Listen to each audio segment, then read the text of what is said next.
이어서 생리기능의 변화 보도록 할게요. 자, 호르몬. 태반 자체에서도 임신 유지를 위한 여러 가지 호르몬들이 만들어진다라고 했어요. 다시 봐보세요.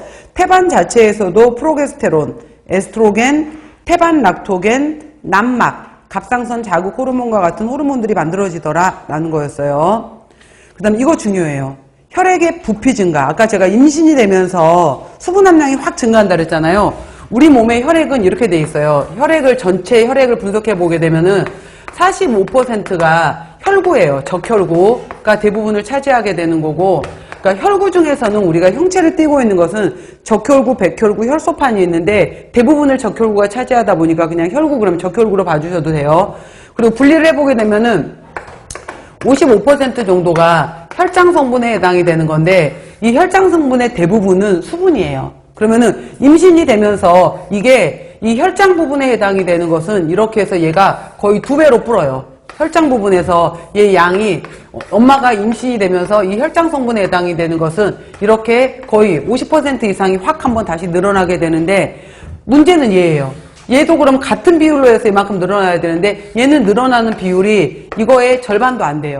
그러다 보니까 물은 잔뜩 늘어났는데 안에 들어가는 적혈구 양은 늘어나지 못했어. 그럼 혈액이 짙어져요? 묽어져요? 묽어져 버리게 되는 거예요. 그거를 바로 혈액 희석 현상이라고 해요. 그래서 전체적으로 혈장은 50%나 증가를 했는데 혈구는 못 늘어난 거예요. 그만큼. 그러다 보니까 물이 많아지다 보니까 임신 여성의 60, 65%에서 임신했더니 자꾸 부어 라고 하는 것이 수분이 많아져 버린 거예요. 부종이 나타나더라. 그 바로 아래 혈액 희석 현상이라고 해요. 이거를. 그래서 전체 혈액분의 적혈구 비율을 헤마토크릿이라고 하거든요. 비율을 적혈구라고 하는데 전체 혈액은 얘는 50%가 늘어나는데 얘는 조금밖에 못 늘어났으니까 전체적으로 줄어들어 버리는 것을 희석현상이라고 해요. 그래서 혈구가 희석이 된다. 혈액 희석현상. 헤마토크릿이 감소한다. 꼭 기억해요. 헤마토크릿 감소. 그 다음에 엄마 몸은 혈액 중에 지질도 늘어나요. 그 다음에 이거 중요해요. 엄마 몸은 나중에 임신 후반기에 인슐린 저항성이 증가를 하게 되면서 혈액 속에 포도당이란 것들이 많아져요. 엄마는 이 포도당을 태아한테 내보내요.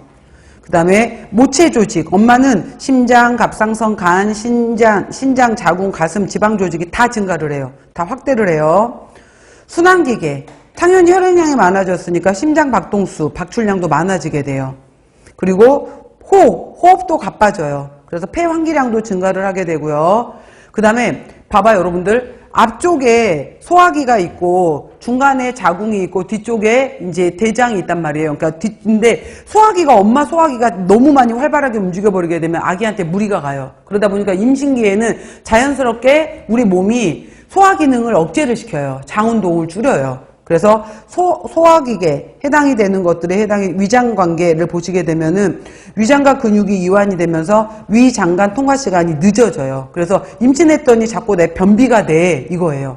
변비. 그러니까 위장 운동이 느려지게 돼요. 느려지게 되면서 변비가 되는 거예요. 엄마가 너무 활발하면은 태아한테 무리가 갈 수 있어서 변비. 비뇨기계. 자꾸 소변이 더 많이 마려워요. 그래서 자다가도 소변 보러 가는 거. 그래서 사구체 여과율도 증가를 하고 나트륨 보유가 증가되다 보니까 자꾸 몸이 부어요. 그 다음에 기초대사량 전체적으로 더워져요. 기초대사량 증가, 체온이 증가해요. 그 다음에 면역 기능 떨어지고 요로 생식기계 감염 위험이 증가할 수 있다라는 것이 있어요. 체중은 어느 정도로 느는 게 좋아? 라고 하게 되면은 봐보세요. 내가 임신 전에 체중이 정상 범위에 해당이 되는 체중이었어요. 그러면은 최종적으로 40주가 지난 다음에 보통의 경우에는 태아의 무게가 3 내지 3.5kg 정도고요. 그 다음에 뭐 여러 가지 태반을 비롯해서 양수 이러한 것들의 무게가 또 3 내지 4kg 정도가 돼요. 그리고 임신 초기부터 엄마가 살이 찐다라고 했잖아요. 보호하기 위해서. 기타 여러 가지 이제 뭐 가슴도 커지고 지방도 많아지고 이런 것들에 해당이 되는 것이 또 4 내지 5kg 정도가 늘어나요. 그래서 정상적인 사람의 경우에는 이렇게 쭉 보게 되면은 보통 뭐 작게는 12kg, 많게는 15kg 정도 늘어나는 게 정상이에요. 일반적으로 늘어난다라는 거예요. 이렇게 정상 범위에서. 근데 내가 2명을 임신했어 라고 하게 되면 더 늘어나야 되겠지. 그 다음에 이런 식으로 해서 되는 거고요. 만약에 내가 비만인 여성이었어. 애초에 나는 더 늘릴 지방이 없어. 라고 한다면은 비만 엄마인 경우에는 얘만 늘리면 되는 거잖아요. 그러니까 비만의 경우에는 한 8, 9kg만 늘어나면 돼요. 그래서 더 지금 최종적으로 얘기하는 거예요. 40주까지 최종적으로. 이렇게 된다라는 거. 그래서 정상은 11에서 16 정도까지 된다라는 거.